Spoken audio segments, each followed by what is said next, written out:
మన deputy CM Kalyan గారి పాలన ఎలా అనిపిస్తుంది?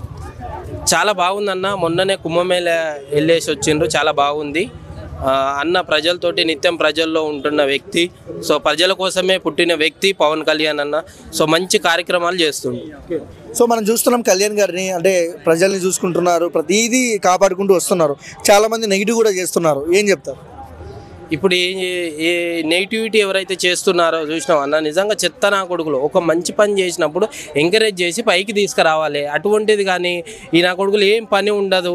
కొంతమందికి యూట్యూబ్ ఛానల్ వాళ్ళు కొంతమంది ఏం పని ఉండదు, తిడితే మన ఛానల్ పైకి వస్తుంది. సో డబ్బులు ఎలా సంపాదించుకోవాలంటే పవన్ కళ్యాణ్ అన్న పేరు చెప్పి ఈరోజు ఏదేదో కాంట్రవర్సీ తీసుకొచ్చి ఏదేదో చెత్త వాగుడు వాగి వాళ్ళ డబ్బులు సంపాదించుకుంటారు. సో అది సో అన్న కళ్యాణ్ గారు ప్రజల కోసమే పనిచేస్తున్నారు ఆయన.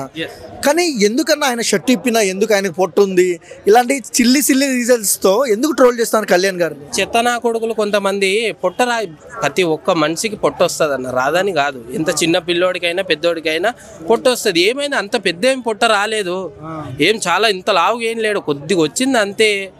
రాజకీయంలోకి వచ్చినాక టెన్షన్లు ఎక్కువైనాయి, ఏదో బాధతో ఉన్నాడు కాబట్టి కొద్దిగా వచ్చింది. పొట్టొస్తే ఏమైంది? ఈ నా కొడుకులకు పొట్ట చూసి మండుతుంది. నాకు అర్థం అవ్వట్లేదు, పొట్టొస్తే ఏమైందంట నాకు అర్థం కాదు. సో రీసెంట్గా జగన్ గారు కూడా మాట్లాడుతూ మమ్మల్ని ఇలా చేసే వాళ్ళని ఎవరిని వదలమో ఒక్కొక్కరిని గుడ్డలోడ తీసి కొడతామని ఈ సందర్భంగా అంటున్నా అని ఒక ప్రెస్ మీట్లో అన్నారు. సో దాని పట్ల మీ అభిప్రాయం? జగన్ అన్న ఇప్పుడు అందరినీ జైల్లో వేస్తున్నారు, బట్టలు ఇప్పి కొడుతున్నారు అందరినీ.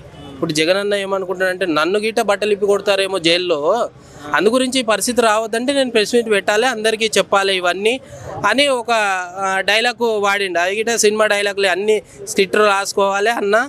ఆ స్క్రిప్ట్ ఎవరికి ఏం చెప్పాలనేది స్క్రిప్ట్ రాసుకొని వచ్చి బట్టలు ఇప్పి కొడతా. సినిమా డైలాగులు ఇక్కడ నువ్వు చెప్తే ఎవరు భయపడేవారు లేరన్న.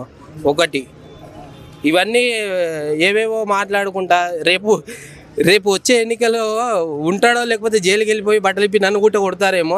అందరిని ఎమ్మెల్యేలను వస్తుండగా రెడ్ బుక్ ఓపెన్ చేస్తే నా పేరు గిట్ట ఓపెన్ ఉందేమో అని అనుకుంటున్నాడు. ఓకే, అంటే ఒక మీడియా రిపోర్టరు మన కొడాలి నాని గారిని రెడ్ బుక్లో నెక్స్ట్ మీరే ఉంటారు అని అంటే సో కొంచెం భయపడుకుంటూ సమాధానం అయితే చెప్పారు. అవును, ఎలా చూడొచ్చు? ఉద్యోగం పోయిందని ఆయన అంటుండు. నిజంగా ఉద్యోగం పోయిన తర్వాత ఏం మాట్లాడాలనో అర్థం అవ్వట్లేదు. సో మా ఉద్యోగం ఉంటే మేము పని చేస్తామన్నాడు.